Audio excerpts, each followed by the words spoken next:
উত্তর দিনাজপুরের কালিয়াগঞ্জ ব্লকের মালগাঁও গ্রাম পঞ্চায়েতের পলিহারের ৩ ঢিপি এলাকার শুকিয়ে যাওয়া জলাশয় থেকে কঙ্কাল উদ্ধারের ঘটনায় চাঞ্চল্য ছড়া এলাকায়। গত ১ অক্টোবর থেকে নিখোঁজ ছিলেন কালিয়াগঞ্জের পলিহার এলাকার বাসিন্দা মহসিন আলী। পরিবারের তরফে কালিয়াগঞ্জ থানায় নিখোঁজের ডায়েরি করা হয়। এলাকার বাসিন্দারা বৃহস্পতিবার সন্ধ্যায় মৃতদেহের কঙ্কাল থানায় উদ্ধার করে নিয়ে আসেন। ওই কঙ্কালের কোমরের বেল্ট দেখে প্রাথমিক তদন্তের ভিত্তিতে পরিবারের লোকেদের অনুমান ওই মৃতদেহ নিখোঁজ মহসিন আলীর হতে পারে। পুলিশ কঙ্কালটি উদ্ধার করে কালিয়াগঞ্জ থানায় নিয়ে আসার পর রায়গঞ্জ মেডিকেল কলেজ ও হাসপাতালের মর্গের পাশাপাশি ডিএনএ টেস্ট করার জন্য পাঠানো হয়। পুলিশ পুরো ঘটনা তদন্তে নেমেছে। এই বিষয়ে নিহতের ভাই মোক্তার আলী কি জানিয়েছেন শুনুন। আপনার নাম? আমার নাম মোক্তার আলম। যে মারা গেছে তার নাম কি? মহসিন আলী। সে কবে থেকে নিখোঁজ ছিল?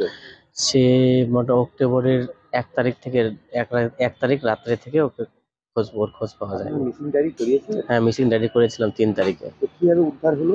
কবে উদ্ধার হলো? গতকাল মাঠের মধ্যে একটা পুকুর আছে, ৩ ঢিবি নামে পুকুরটা।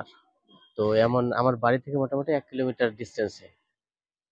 তো আমার পাশের গ্রামের নাম হলো হামিদপুর। ওখানকার মেম্বার এসে এখানে ডায়েরি করে গেছে যে একটা এই যে কঙ্কাল পাওয়া গেছে। ওর পরিপ্রেক্ষিতে তারপরে আমাদের বাড়ির সামনে দিয়ে মাঠের দিক দিয়ে ওদিক দিয়ে সেবিকগুলো যাচ্ছিল। সেবিকেরা তখন বললো যে এরম এরম ব্যাপার, ওদের কাছ থেকে শুনতে পেলাম। তো আমি তো বলছি আমার দাদা তো একটা নিখোঁজ, যাই দেখি। যখন যাই পৌঁছালাম তখন তো বস্তা প্লাস্টিকের মধ্যে জড়িয়ে নিয়েছে, আমি দেখতে পেলাম না। তখন ওরা বললো যে তাহলে তুমি থানায় আসো, ওখানে তোমাকে দেখানো হবে। তো এখানে আসে দেখালো যে একটা বেল্ট, ওই সিকিউরিটির কাজ করতো বাইরে দিল্লিতে। ওই বেল্টটা দেখে শনাক্ত হচ্ছে যে আমার দাদারই কঙ্কাল হবে মনে হয় এটা। কি মনে করছেন? কে কেউ হত্যা করা হয়েছে না এমনিও কোনো দেখেন, তার ওইরকম তো সেরকম কোনো কারোর সঙ্গে গন্ডগোল ছিল না। আরো একাকিত্ব লোকটাই বেশি ছিল, কারোর সঙ্গে সেরকম ওঠা বসা করতো না। করতেন কি? তিনি গৃহস্থের কাজ করতেন, বাইরে থেকে আসে, বাইরে তো পরিযায়ী শ্রমিকের কাজ করতেন, সিকিউরিটি গার্ডের কাজ করতেন। তারপরে বাড়িতে আসে, বাড়িতে গৃহস্থের কাজকর্মে লিপ্ত থাকতেন। ওর বউয়ের সঙ্গে ওর খুব একটা ভালো সম্পর্ক ছিল না। এখন ওর পরিপ্রেক্ষিতে বোঝা যাবে, এখন পুলিশেরা কি তদন্ত করে বার করছে। কি মনে হচ্ছে তবু আপনাদের? আমার আর অ্যাডভান্স আর কি বলবো, এখন পুলিশে হত্যা করা হয়েছে না কোনো তাকে হত্যাই করা হয়েছে। কারণ ওর যে জায়গাটা পাওয়া গেছে কিনা, ওই জায়গায় ওর যে কেউ আত্মহত্যা করলে ওই রকম জায়গা খুঁজে নেবেন না। মাটিতে নিচে ছিল না? মাটির নিচে না, পুকুরের মধ্যে। পুকুর ওটা একটা জংলা পুকুর। আগে পুকুর, বড় পুকুর ছিল, এখন জঙ্গল হয়ে গেছে। জংলা পুকুরের মধ্যেই জল শুকিয়ে যাওয়াতে উঠে আসছে। হ্যাঁ, জল শুকিয়ে যাওয়াতে এখন শিয়াল টিয়ালে টানে উপরে নিয়ে আসছে। কারণ যেখানে ছিল আর কি বডিটার কথা, কঙ্কালটা যেখানে ছিল ওখানে এখনো জলের আছে, মানে খুঁটি গাড়ে ওখানে জলের মধ্যে তলায় বেঁধে রাখছে। আমরা এখন পুলিশ প্রশাসনকে এটাকে কঙ্কালটাকে আইডেন্টিফাই করে যদি আমার দাদারই হয় একান্ত ভাবে, কারণ ডিএনএ না করলে তো বোঝা যাবে না। কারণ এমনও তো হতে পারে ওই রকম বেলে আরো কেউ পড়তে পারে। তো ওটা ডিএনএ করে যখন শিওর হওয়ার পর তাহলে পুলিশ কি তদন্ত করে কি বার করছে। যদি আপনার দাদাই হয় তাহলে কি চান? তাহলে পুলিশ তদন্ত করে বার করবে কি হচ্ছে, কে খুন করলো না কেমন করে মারা গেল, ওটা তো পুলিশে আমরা বলতে আমরা বার করতে পারবো না।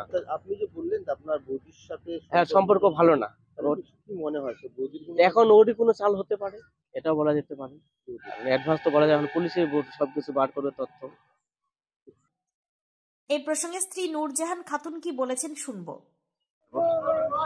আপনার নাম? নূরজাহান খাতুন। কে মারা গেছে আপনার? আমার হাজবেন্ড। কবে থেকে তিনি নিখোঁজ ছিল? 6 মাস হচ্ছে। 5 মাস 2 দিন। তো আপনার থানায় থানায় কমপ্লেন করেছিলেন? হ্যাঁ। কবে করেছিলেন থানায় কমপ্লেন?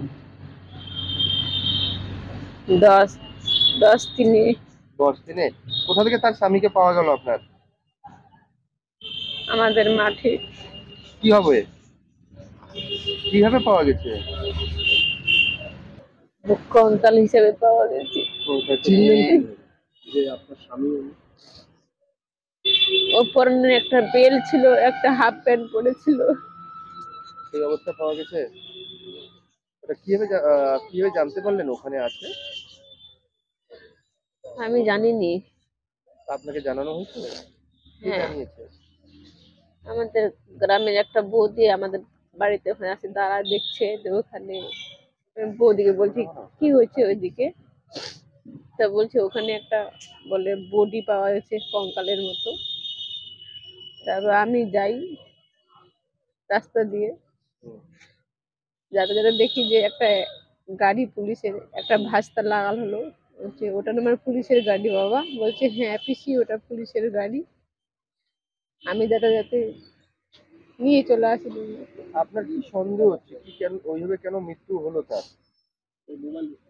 আমার সন্দেহ কেউ ওকে মারছে, কে মারছে তা তো বলতে পারবো না। কি চান আপনি? আমি আর বিচার চাই। আপনি কি কিডনির রোগে ভুগছেন? তাহলে আর দেরি না করে আজই আসুন আপনার এলাকার একমাত্র বিশ্বস্ত প্রতিষ্ঠান জীবন রেখাতে। এখানে বিশেষজ্ঞ নেফ্রোলজিস্ট ডাক্তাররা লেজার ট্রিটমেন্টের মাধ্যমে রোগীদের সমস্ত ধরনের কিডনির এবং প্রোস্টেটের অপারেশন করে থাকেন। রোগী দেখছেন nephrologist doctor Arkaprabha Chakraborty, SSKM hospital Kolkata, doctor Sunil Kumar, Apollo hospital Kolkata, doctor Pinaki Mukherjee, NRS hospital Kolkata. এছাড়াও এখানে প্রতিদিন অপারেশন করছেন ও বহির্বিভাগের রোগী দেখছেন ইউরোসার্জন ডক্টর আতার কাশিম, PG হসপিটাল কলকাতা। তাছাড়াও এখানে স্বাস্থ্যসাথী কার্ড ও ওয়েস্ট বেঙ্গল হেলথ স্কিমের সুবিধা রয়েছে। আমাদের ঠিকানা রায়গঞ্জ উকিলপাড়া। বিশদে জানতে কল করুন 8373066655 অথবা 8373066644 এই নম্বরে। উত্তর দিনাজপুরের কালিয়াগঞ্জ থেকে নিজস্ব প্রতিনিধি রিপোর্ট, টাইমস 14 বাংলা। সব মাই চায় মেয়েকে রাজরানীর মতন সাজাতে, সাজিয়ে তুলতে চায় সোনার গয়নায়। ওরিয়েন্ট জুয়েলার্স, সোনা যা সর্বক্ষণের। আপনি কি চাকরি পরীক্ষার্থী? চাকরি পরীক্ষার বই খুঁজছেন? তাহলে আজই চলে আসুন সৌরভ বুক অ্যান্ড ম্যাগাজিন সেন্টারে। এখানে BSc, WBCS, bank, rail, ICDS, nursing, ANM এবং GNM সহ কেন্দ্রীয় ও রাজ্য সরকারের সকল চাকরির পরীক্ষার বই ও ম্যাগাজিন পাওয়া যায়। আমাদের ঠিকানা ঘড়িমোড়, মোহনবাটি, রায়গঞ্জ। বিস্তারিত জানতে যোগাযোগ করুন 9002904090 অথবা 9434347016।